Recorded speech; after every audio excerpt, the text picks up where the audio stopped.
35살의 박지연은 결혼 생활 7년 차에 접어들었다. 처음 3년은 행복했다.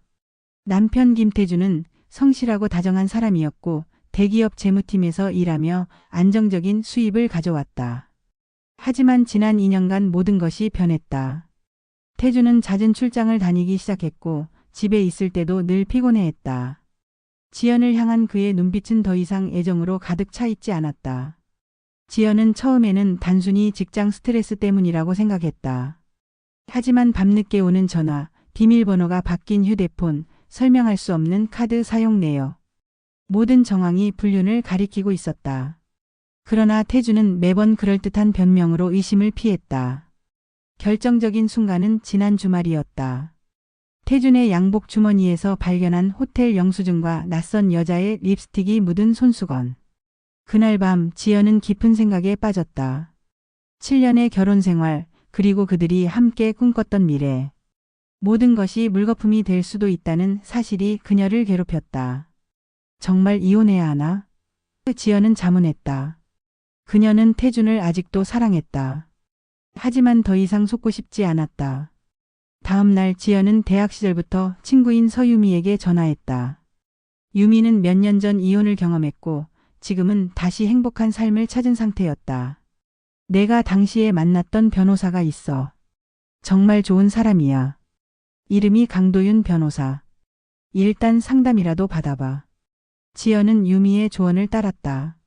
그날 오후 그녀는 강도윤 변호사의 사무실 앞에 서 있었다. 작은 간판이 달린 사무실은 번화가에서 조금 벗어난 곳에 위치해 있었다. 문을 열고 들어가자 아담하지만 깔끔한 공간이 그녀를 맞이했다. 박지연 씨죠? 들어오세요.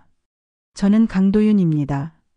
40대 초반으로 보이는 남자가 손을 내밀었다. 그는 단정한 정장 차림에 따뜻한 미소를 짓고 있었다. 지연은 사무실에 들어서며 주변을 둘러보았다. 심플한 가구들 사이로 몇 개의 사진이 벽에 걸려 있었다. 인테리어라기보다는 개인적인 사진들이 대부분이었다. 앉으세요. 이혼 상담을 원하신다고 유미 씨에게 들었습니다. 지연은 자리에 앉아 자신의 이야기를 풀어놓기 시작했다. 행복했던 시절부터 최근의 의심스러운 정황들까지. 그녀가 이야기하는 동안 강 변호사는 진지하게 경청했다. 증거가 있으신가요? 법적으로 배우자의 부정행위를 입증하려면 구체적인 증거가 필요합니다.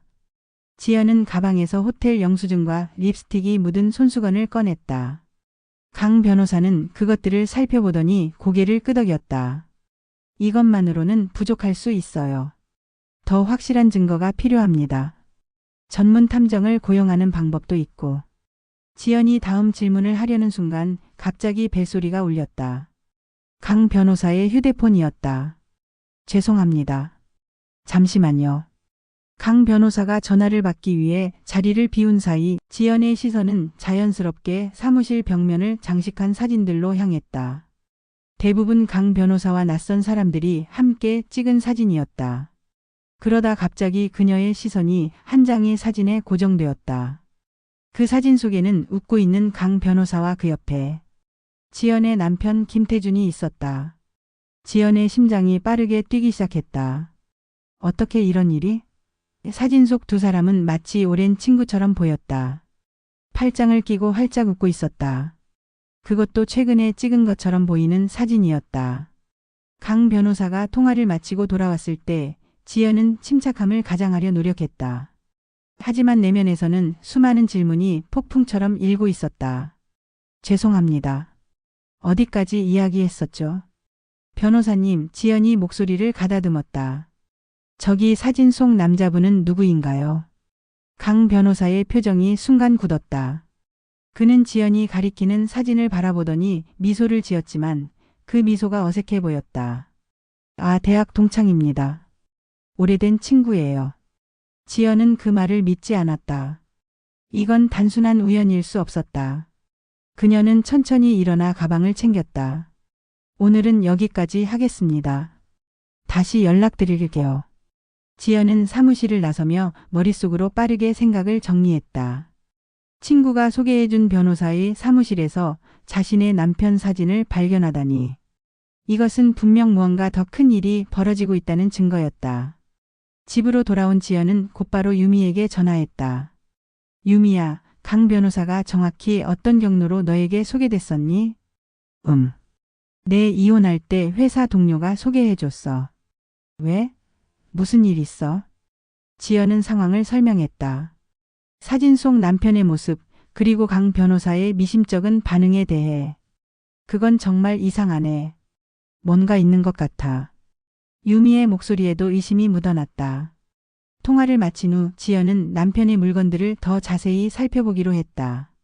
태준의 서랍 옷장, 심지어 평소에 잘 사용하지 않는 여행 가방까지. 그러다 오래된 서류 상자 바닥에서 한 장의 명함을 발견했다. 강도윤 변호사. 이혼 전문. 명함 뒷면에는 손글씨로 적힌 메모가 있었다. 11월 15일. 6시. 오늘이 11월 13일이었다. 남편은 강 변호사와 이틀 후에 만날 예정이었다. 지연은 충격에 빠졌다. 자신이 이혼을 고려하던 그 순간 남편도 같은 생각을 하고 있었을까? 아니면 이보다 더 복잡한 무언가가 있는 걸까? 다음 날 지연은 결심했다. 직접 진실을 파헤쳐 보기로 한 것이다. 그녀는 일부러 하루 휴가를 냈다. 그리고 남편의 회사로 향했다. 지연은 태준의 회사 로비에서 기다렸다.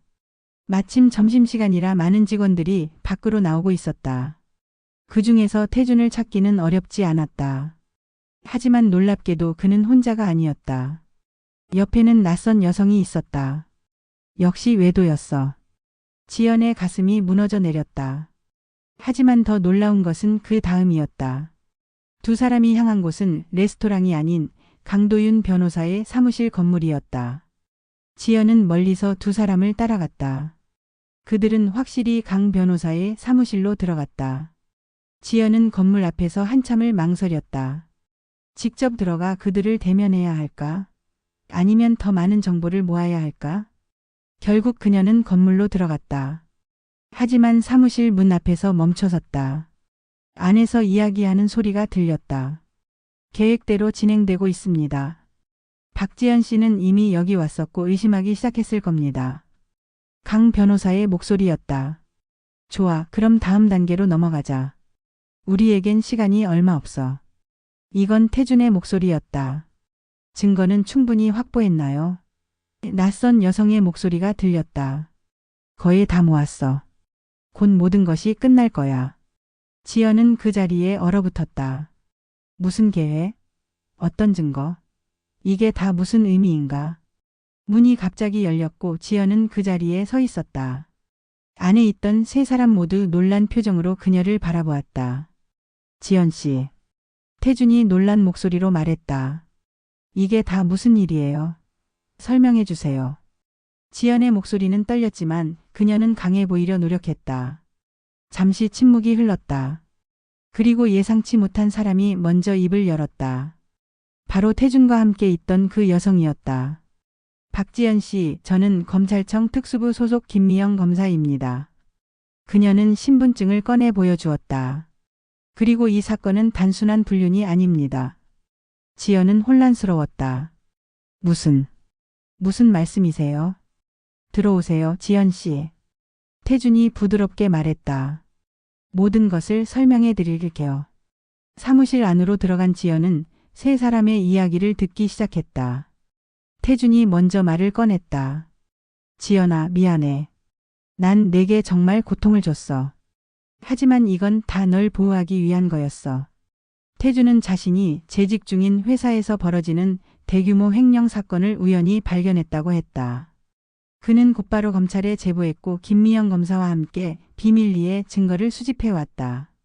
문제는 그 횡령의 배후에 회사의 고위 임원들과 조직 폭력배들이 연루되어 있다는 것이었다. 그들이 나를 의심하기 시작했어. 그래서 우리는 계획을 세웠지. 내가 가정불화로 고민하는 척하면서 증거를 계속 모으는 거야. 강 변호사도 검찰과 협력하는 이중 스파이 역할을 맡고 있었다.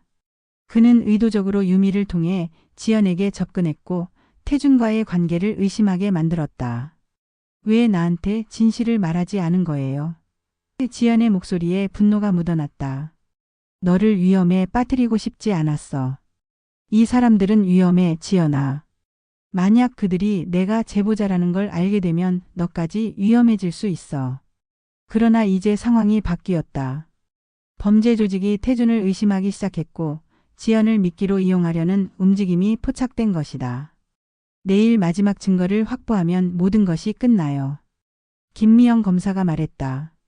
하지만 그때까지 박지연 씨의 안전이 우려됩니다. 그래서 우리는 당신을 보호 프로그램에 넣으려고 합니다. 강 변호사가 덧붙였다. 적어도 이 사건이 완전히 마무리될 때까지는요. 지연은 이 모든 이야기가 믿기지 않았다. 자신이 남편의 외도를 의심하고 있을 때 실제로는 그가 목숨을 걸고 범죄와 싸우고 있었다니. 증거가 있나요? 이 모든 것을 믿으라면 저는 뭔가 확실한 것이 필요해요. 김 검사는 노트북을 꺼내 몇 개의 파일을 보여주었다. 회사 계좌의 이상한 움직임, 비밀 회의의 녹음 파일, 그리고 위협적인 메시지들. 모든 것이 태준의 이야기를 뒷받침했다. 지연아, 미안해. 태준의 눈에 눈물이 고였다. 내가 너에게 이런 고통을 줄 줄은 몰랐어. 지연은 모든 것이 혼란스러웠다. 하지만 한 가지는 확실했다. 태준은 그녀를 배신한 것이 아니었다. 오히려 그녀를 지키기 위해 자신을 희생하고 있었다. 다음 날 계획대로 마지막 작전이 실행되었다. 태준은 회사의 비밀 금고에서 결정적인 증거를 확보했고 검찰은 전격적인 압수수색을 실시했다. 그동안 지연은 안전한 장소에서 보호받고 있었다. 작전은 성공적이었다. 회사의 고위 임원들과 그들과 연계된 조직 폭력배들이 모두 체포되었다. 태준은 주요 제보자로서 검찰의 전폭적인 지원을 받게 되었다. 한 달 후 지연과 태준은 새로운 시작을 준비하고 있었다. 태준은 증인 보호 프로그램을 통해 새로운 신분을 얻었고 부부는 다른 도시로 이사하기로 했다. 이사 전날 밤 그들은 함께 테라스에 앉아 별을 바라보았다. 내가 널 의심해서 미안해. 지연이 말했다. 태준은 그녀의 손을 부드럽게 잡았다. 아니야. 내 의심은 당연했어. 내가 모든 것을 숨겼으니까. 하지만 결국 진실이 밝혀졌잖아. 우리는 항상 진실을 찾게 되는 것 같아. 태준은 미소를 지었다. 그래, 어떤 비밀도 영원히 숨겨질 수는 없어. 지연은 남편을 바라보며 생각했다. 그녀가 의심했던 것은 배신이 아닌 용기였고 그녀가 두려워했던 것은 이별이 아닌 진실이었다. 때로는 가장 가까운 사람조차도 완전히 이해하기 어렵다는 것을, 그리고 진정한 신뢰는 시련을 통해 더욱 강해진다는 것을 그녀는 배웠다. 다음 날 아침 그들은 새로운 삶을 향해 떠났다. 뒤에는 오해와 아픔을, 앞에는 희망과 약속을 두고. 어디로 가든 우리는 함께야. 태준이 말했다. 지연은 미소 지었다. 그래, 함께. 때로는 가장 어두운 의심 속에서 가장 밝은 진실이 발견된다. 지연이 이혼 상담을 위해 찾아간 변호사. 사무실에서 우연히 발견한 남편의 사진은 결국 그들의 관계를 더욱 단단하게 만드는 계기가 되었다. 그리고 그 뒤에 숨겨진 음모는 비록 위험천만했지만 그들의 사랑을 시험하고 증명하는 시련이었다. 모든 관계에는 비밀이 있다. 하지만 진정한 사랑은 그 비밀을 함께 마주할 용기에서 시작된다.